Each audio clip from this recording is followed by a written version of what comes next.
Jo, taip ir yra. Šioje dėžėje yra tikrai lobis, tuoj parodysiu. Sveiki, audio aparatūros fanai, sveikinu su jumis šiandien iš savo garažų. Kodėl iš garažo? Todėl, kad siuntos nebetilpa antram aukšte. Tai šiandien filmuosim išpakavimo video, gavau krūvą stiprintuvų, įdomių, retų, neeilinių.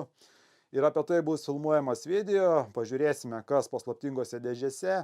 O iš jūsų laukiu būtinai komentarų, apie kurį stiprintuvą norėtumėt pamatyti detalesnio video, jo testų, servizavimo ir taip toliau. Projektus galit paremti Patreon, PayPal, pridėsiu banko sąskaitą, o dabar einam prie darbų. Tai mažiau kalbų, daugiau darbų. Pradedam tada išpakavimą. Pradėsime nuo šios kraštinės siuntos.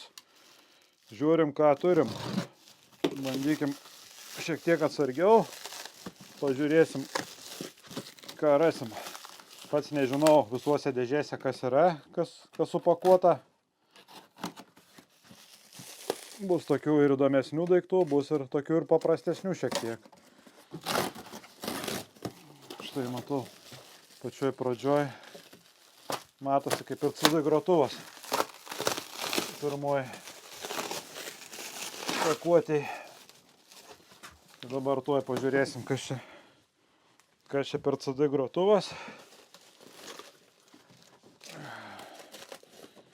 Gal pavyks ir išbandyti šiandien, aišku. Daugumą šitų stiprintuvų ir visų kitų įrenginių reikės tikrai atlikti servizą. Nebus jie tvarkingi.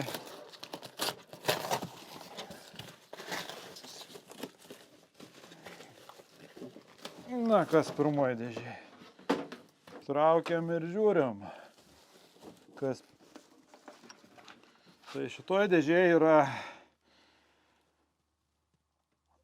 yra Onkyo Integra diskų grotuvas. Na, nežinau, jis veikiantis, neveikiantis, bet labai sunkus. Tai bus labai įdomu pažiūrėti, kaip kas čia su juo yra. Modelis, kaip mato, DX706. Na, aišku, toksai gavęs biškį smūgių, bet gal išgyveno. Na, žiūrim toliau, kas šioje dėžėje yra. Pačiam labai įdomu, nes man rodo, šitoje dėžėje yra toksai lobis, kad jo, taip ir yra. Šioje dėžėje yra tikrai lobis, tuoj parodysiu. Aišku, irgi jis yra gavęs smūgių, bet nėra labai sužalotas tikrai. Tai kaip matot, tai yra Onkyo Integra galinis stiprintuvas M508 modelio. Šitas yra tikrai labai retas. Aišku, čia visokių dalykėlių yra, bet tikrai nėra tai baisiai, kaip būtų galima tikėtis. Tai manau, tikrai pavyks šitą žvėrį paleisti, kažkiek atrestauruoti ir pasidžiaugti. Tai laukiu tikrai jūsų nuomonės, ar norite video apie tokį, pavyzdžiui, stiprintuvėlį. Aišku, bus ir kitų labai įdomių. Na, gerai, einam prie kitų. Tada dedu į šoną, nes čia labai ilgai užtruksim su tuo išpakavimu. Nes tikrai yra nemažai daiktų. Ir pats nežinau, kitų dėžių tai vos pakėliau. Ta prasme, nėjo net panešti jų. Na, žiūrim, kas kitoje dėžėje dabar.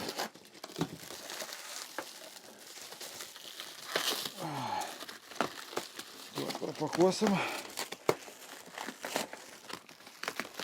Pačiam labai įdomu. Nemažai žaislų. Tikrai, manau, nufilmuosim nemažai video. Kad negalvotų visi žmonės, kad vien nesąmonės tokias filmuojam. Tai šį kartą tokių retesnių daiktų atkeliavo. Tai NAD 218 THQ. Tai yra galinis stiprintuvas, kiek teko žiūrėti, tai tikrai yra geidžiamas ir pakankamai retas daiktas. Aišku, yra biškį apdaužimų, nukentėjęs šiek tiek. Sveria apie 25 kg. Kaip matot, balansinės jungtis turi. Bet nėra labai tikrai suvarytas. Tai manau, gal ir pavyks. Reikia pernešti kitą zoną tik tai. Tai va, toksai Antras jau iš karto įdomesnis, kaip matot, ir retesnis mūsų kraštuose. Na, žiūrim, ką čia dar turim. Dar, kaip matau, vieną Onkyo Integra. Na, kas čia per aparatas? A807. Na, bet čia toksai jau iš tų tokių paprastesnių, kaip matot. Irgi nukentėjęs. Nu, žiūrėsim. Pavyks sutvarkysim. Nepavyks ant detalių keliaus. Baisiai kažko labai nėra. Dangtis tik tai, kad palankstytas. Priekis pabraižytas, bet viskas vietos. Nu gerai, žiūrim. Toliau eisim. Kad čia neužsitęstų paskiau mūsų tas video. Gerai, tuo atsinešiu šiek tiek arčiau. Nu čia ne tie stiprintuvai, kur po 5 kg sveria. Jeigu 2 į krūvą sudėti, tai vos dėžę eina atkelti. Toks svoris. Dabar žiūrim, ką toliau čia rasim. Pačiam labai įdomu. Čia užpakavo gerai. Aišku, tokių tvarkingų tai čia nėra. Tikrai. Kažkokio super tvarkingo daikto tikrai nerasim. Bet visi daiktai tokie pakankamai labai įdomus ir reti mūsų kraštuose. Dar vienas Onkyo Integra A807, tai toks pat. Antras yra, kaip sakant. Irgi toksai galas jau, laidas nukirptas. Galimai bus neveikiantis šitas. Nu, gal iš 2 vieną surinksim, nėra čia šitie labai seni. Na, žiūrim toliau, ką čia turim. Matau, kad kažką iš Danonų turim. Iš Monster klasės. Danonas, tuoj. PMA 1560. Na, klibutis. Nėra vieno to reguliatorių, selektorius, bet čia ne problema, šitų tai tikrai turiu. Pleitas irgi labai, kaip matau, nėra labai nukentėjęs. Tai tikrai bus labai įdomu. Šitą būtent būtų labai įdomu pakurti, nes, kaip žinia, aš tų Danonų esu tikrai nemažai turėjęs. Irgi su balansiniais, kaip matot. Nu, čia tas toksai bus siekėmybė mano šitą paleisti. Manau, vienas iš favoritų bus. Na, dar ne viskas, tikrai ne viskas. Tai dabar šituos išpakuoju. Bet čia šiukšlinėlį tokį pasidariau jau, kad vien šiukšlės aplinkui.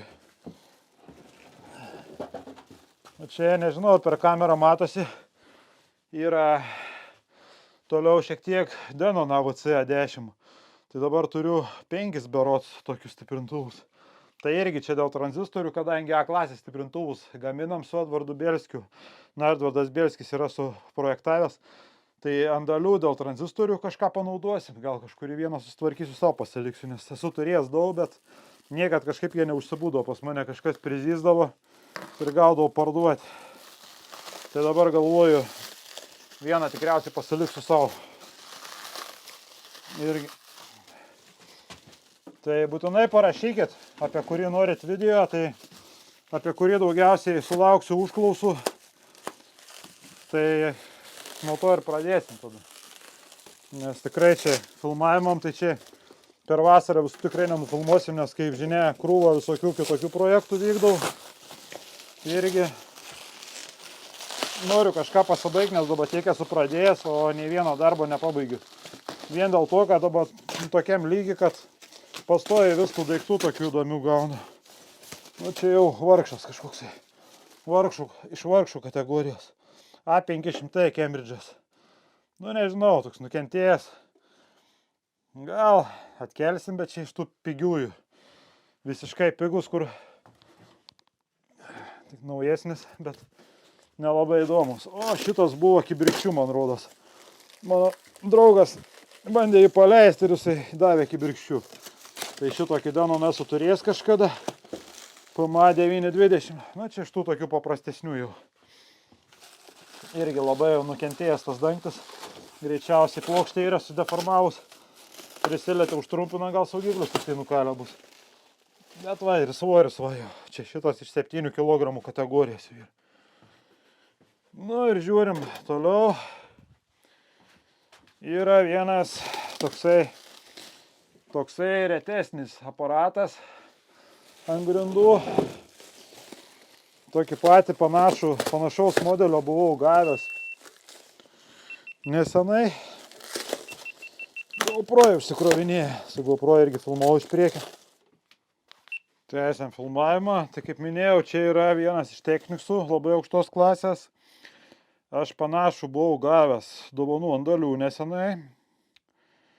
O šitą gal bandysim paklausyti, nes ten, kur gavau dovanų, tai prieš tai, vienas iš mūsų administratorių atidavė.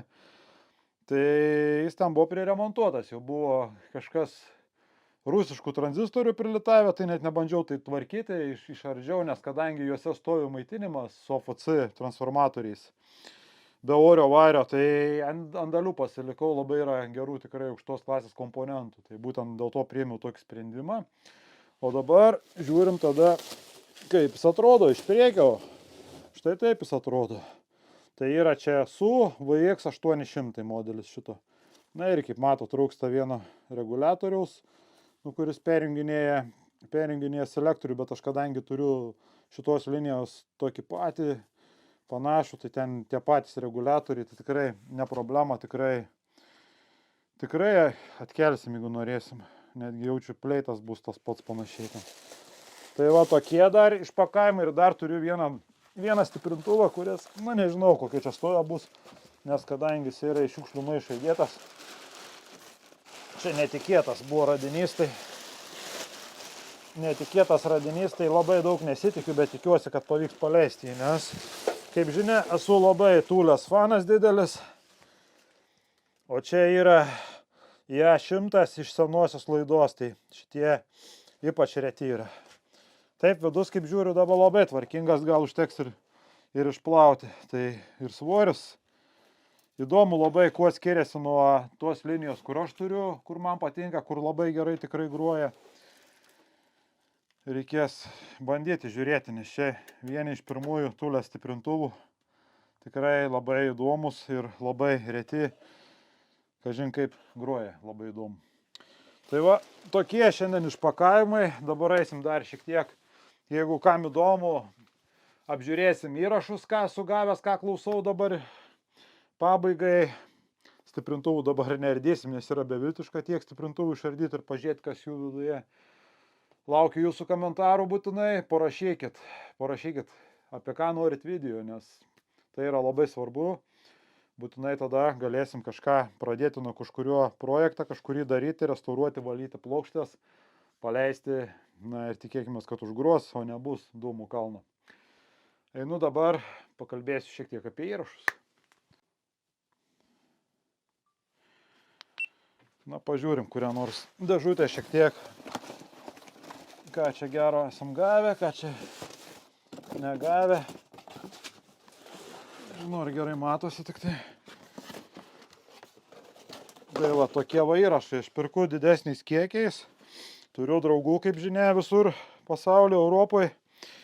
Tai niekad nepirkinėju po 1-2 įrašus, nes man patinka didelį kiekį, kai atsisėdi ir galiu klausyti valandas, bandyti visokius įvairius įrašus.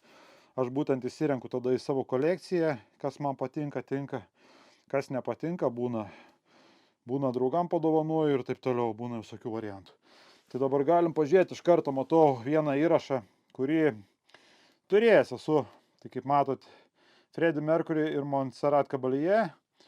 Esu turėjęs šį diską, bet draugelis mano irgi renka Queenus, Freddie Mercury įrašus.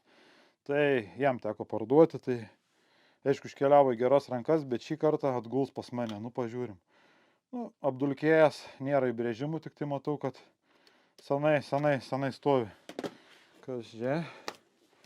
Django. Tai čia yra garso takelis. Django tikrai žinot filmą.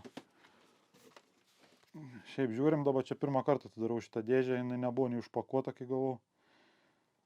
Nežinau, kas čia per albumas. Negirdėta grupė, kad keista, kad aš ir tiek tų diskų tūkstančiais pro mane prakeliauja, bet aš irgi ne visas grupės žinau. Na va, Hotel California. Pažiūrim, ar originalas. Štai ir originalas. Kelintų metų pažiūrim. Na, originaliai rašo 76. Dabar nematau kelintų metų čia leidimo, bet čia irgi bus iš tų senų tikrai. Nes dabar daugumą diskų, kiek gaunu, tai visi iki 90 metų praktiškai būna. Retai va tokių naujesnių va pasitaiko.